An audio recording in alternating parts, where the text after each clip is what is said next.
Hello students, good evening.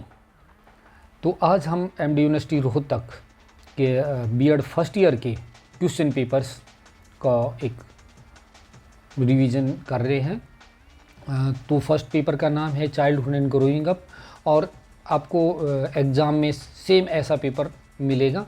तो आप देख सकते हो, आपके लेफ़्ट साइड में रोल नंबर लिखना है अपना, और ये 17-101 लिख रखा है। ये आपके क्वेश्चन पेपर कोड है, आंसर शीट में होते हैं, वहाँ पर आप आंसर शीट में इसको मेंशन करना है। और ये क्वेश्चन पेपर अगस्त 2023 का है, ठीक है जी। इसमें आपको 3 घंटे मिलेंगे और आपने टोटल 5 क्वेश्चन करने हैं। इसमें जो क्वेश्चन फर्स्ट होता है वो कंपलसरी है, और जो शेष 4 यूनिट बचती है उनमें से 2 क्वेश्चन होंगे, उनमें से आपको 1 क्वेश्चन अटैम्प्ट करना है। इसके मैक्सिमम मार्क्स 80 होते हैं।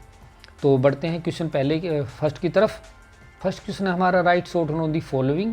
निम्नलिखित पर संक्षिप्त टिप्पणियाँ लिखिए। स्टेजेस ऑफ डेवलपमेंट, विकास की अवस्थाओं, कौन कौन सी डेवलपमेंट की कौन कौन सी स्टेजेस हैं उनको हमें मेंशन करना है। उसके बाद हमारा सेकंड बी पार्ट है इसका, लर्निंग डिफ़िकल्टीज़ कौन सी है, अधिगम की कठिनाइयाँ, लर्निंग में कौन कौन सी डिफ़िकल्टीज़ आती है उसको मेंशन करना है। उसके बाद हमारा थर्ड सी पार्ट है इसका, responsibilities of teacher in the school. School में अध्यापकों की उत्तरदायित्व, क्या रेस्पॉन्सिबिलिटी है टीचर की उसको बताना है। जैसा आप टीचर हो तो आप लिख दो सारी रेस्पॉन्सिबिलिटीज़। उसके बाद डी पार्ट है हमारा, बुलिंग एंड चाइल्ड अब्यूज़, प्रताड़ना, बुलिंग तथा बाल शोषण की स्कूल में बच्चों को उनके सीनियर्स कैसे बुलिंग करते हैं और उनका शोषण कैसे करते हैं, वो सब आपने मेंशन करना है। अब हम आते हैं यूनिट फर्स्ट में। यूनिट फर्स्ट का सेकंड क्वेश्चन है, explain the concept and principles of growth and development, discuss the factor affecting growth and development also.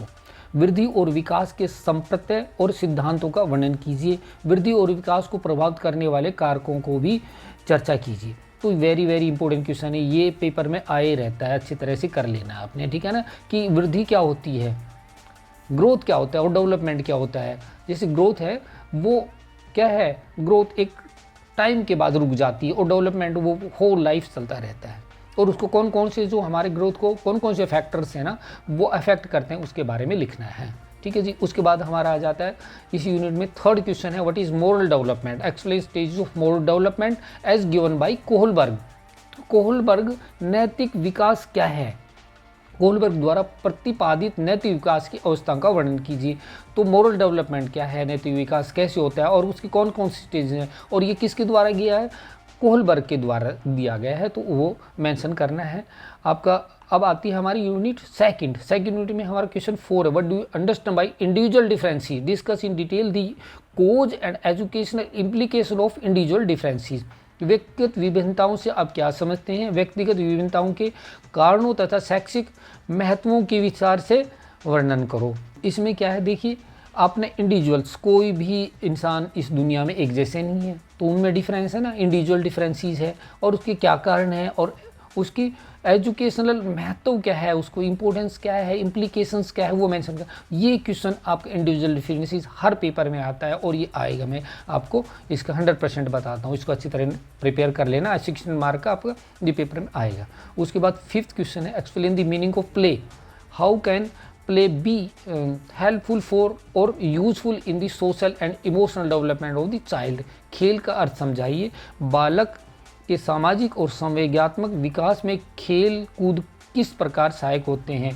तो खेल का अर्थ बताना है, और सामाजिक और संवेगात्मक विकास कैसे होता है बच्चे का खेलने से, उसको हमें लिखना है। अब हम आते हैं यूनिट थर्ड में, describe the Tolman's behaviourist cognitive theory of learnings. तो टोलमैन ने जो लर्निंग की थ्योरी है वो कैसे दी है, उसके बारे में क्या बताया, वो सब आपने लिखना है। टोलमैन के अधिगम से संबंधित व्यवहारवादी ज्ञानात्मक सिद्धांत का वर्णन कीजिए। अब हमारा क्वेश्चन है 7, describe the role of learner in various learning situation as seen in different theoretical perspective. विभिन्न सैद्धांतिक परिप्रेक्ष्यों में दिखाई गई विभिन्न अधिगम परिस्थितियों में अधिगमकर्ता की भूमिका का वर्णन कीजिए। जो लर्नर है उसके रोल बताना है, उसका क्या रोल है, और विभिन्न सिचुएशन, डिफरेंट सिचुएशन में वो आपको मेंशन करना है। अब हमारी यूनिट 4 आती है। 4 में क्वेश्चन नंबर 8 है, व्हाट इज स्ट्रेस, स्ट्रेस क्या है, describe the current issues related to adolescent stress, what are the role of teacher in the education of adolescents. तनाव क्या है, किशोरावस्था के दौरान तनाव से संबंधित मुद्दों का वर्णन कीजिए। किशोरों की शिक्षा में अध्यापक की भूमिका, पहले हमें स्ट्रेस डिफाइन करना है, फिर जो किशोर स्टूडेंट्स होते हैं उनके अपने है ना कुछ उनकी प्रॉब्लम होती है और प्रॉब्लम वो किसके आगे बता नहीं सकते, ठीक है ना जी, उसको हमें एक्सप्लेन करना है। और इसमें टीचर क्या रोल कर सकता है, उनकी प्रॉब्लम को फाइंड आउट कर सकता है टीचर, तो वो मेंशन करना है। क्वेश्चन नंबर 9 है, वेरी वेरी इंपॉर्टेंट है, ये पेपर में आ जाता है। Explain need and importance of globalisation, describe childhood in context of globalisation. वैश्वीकरण की आवश्यकता और महत्व का वर्णन कीजिए, वैश्वीकरण के संदर्भ में बाल्यावस्था का वर्णन कीजिए। तो हमें ग्लोबलाइजेशन क्या होता है उसके बारे में बताना है, उसकी नीड बतानी है, उसका इम्पोर्टेंस बताना है, ठीक है जी, और चाइल्डहुड के संदर्भ में उसकी व्याख्या करनी है। तो ये थे आपके क्वेश्चंस, और आपको क्या करना है, चैनल को सब्सक्राइब करना है, वॉच करना है, कंप्लीट वीडियो देखनी है, शेयर करनी है अपने दोस्तों को, ये काम करना है please. Thank you very much.